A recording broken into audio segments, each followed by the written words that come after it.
9億治水冇料到，廣州暴雨變澤國。廣州尋日凌晨1點開始落大雨，帶嚟超過200毫米雨量。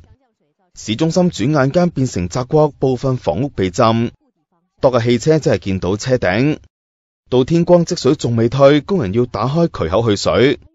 有人諗住揸車衝過積水路段，但喺路中心死火，市內交通幾乎癱瘓。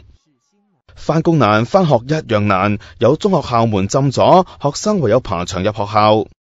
有民眾抱怨，當局舊年投資9億人民幣整治228個水浸黑點，但一啲用都冇。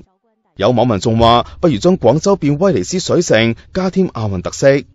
對外交通方面，京廣鐵路中斷3小時，45班列車延誤，廣州多個車站都逼滿旅客，白雲機場嘅航班都停飛，大批旅客滯留。